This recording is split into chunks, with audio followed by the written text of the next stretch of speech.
Most people don't realize it, but they're actually not present with others.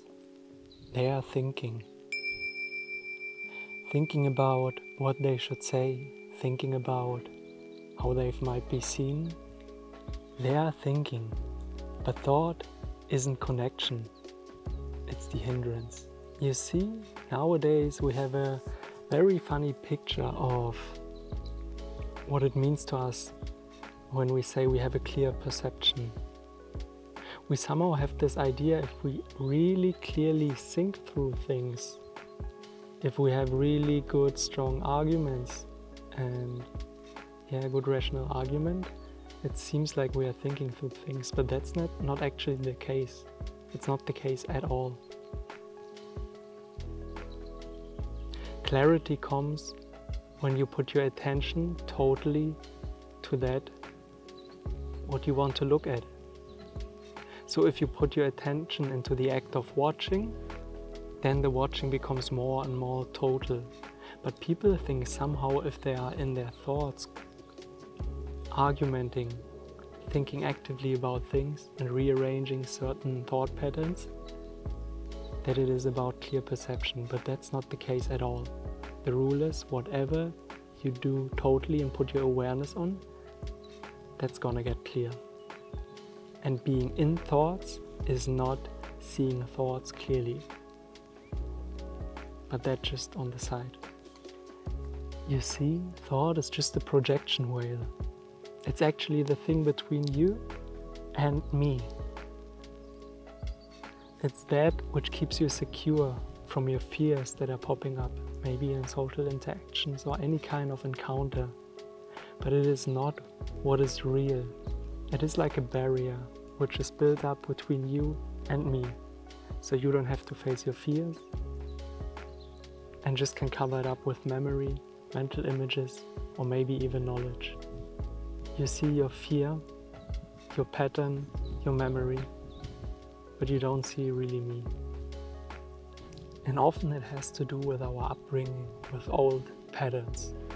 For example, let's say when you were a small child and you were with your mom and dad and you lived in an environment where you had to pay a lot of attention to what they might have said. Maybe you had a very angry mom and your whole pattern was of being very attentive to get a feeling what energy is in the room, how to behave, how to respond, to not get in conflict, and this was associated to you with being loved.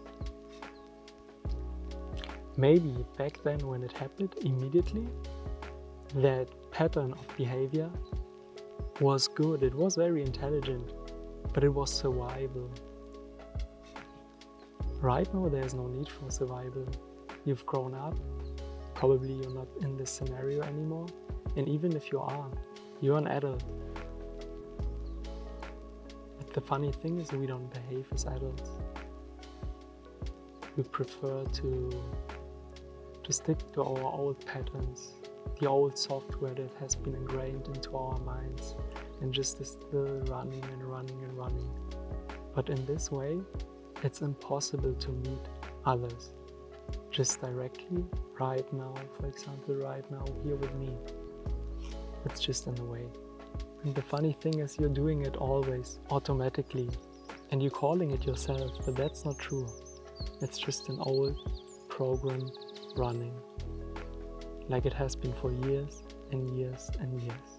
And maybe if you watch this video, then probably the thought has arisen to you, I want to be free from that. I don't want to do this anymore. But here's exactly the trap.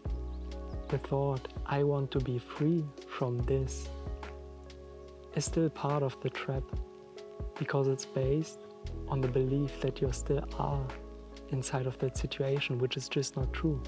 It is gone. So your whole effort in trying to act on this thought is gonna keep you in a loop, trying to think through it, trying to find arguments, maybe intellectual knowledge or understanding of what might has happened in the past. But it's not gonna get you free. You see, what's gonna get you free is being here right now with your whole attention to what is here.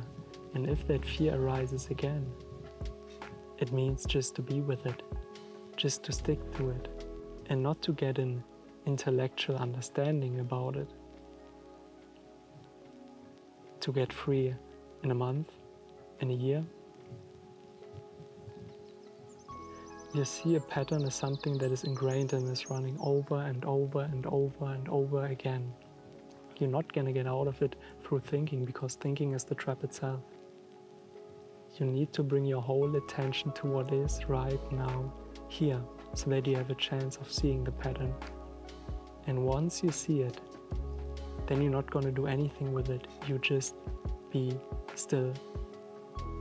You just be with it. Because every action, most of the times, that's gonna come out from that is just the standard reaction. Flight, or maybe getting angry. In one or another way you will be triggered. But what you want to do is bring your whole attention to it, feel it, and don't do anything about it. So you don't fall into the pattern of old reactions, ways of how you usually get triggered. If you're really honest with yourself, you're gonna see that you actually don't need it anymore. This old pattern, this old behavior. Maybe it was lying for you, but you're not lying because you're fake. You're just lying because you're afraid. Of what? Of the consequences that might arise if you stand up for yourself and you just say the truth. You're being genuine and honest and direct.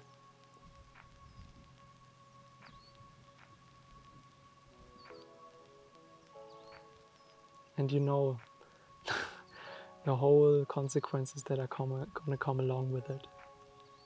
So that's why often you still prefer to wear the mask, the personality that is just built around coping, getting around something. And sometimes it can even be the same with silence. Sometimes it's peace, but sometimes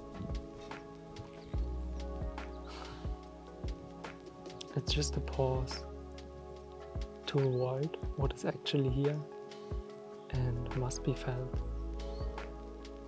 It has nothing to do with true peace,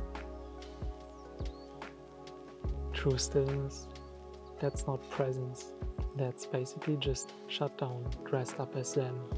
The next time the pattern comes up, don't act from it. Just be with it. Stay still. Don't perform. Don't fix. Don't do anything. I know the urge to react might be there. The urge is gonna arise to do something out of fear, and fear is gonna be there, that's for sure. Freedom doesn't actually come from learning more.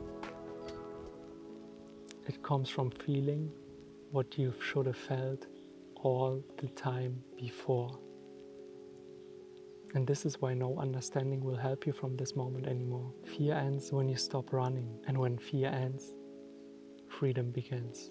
So don't try to become something old or something new. Just stop running away from what always has been.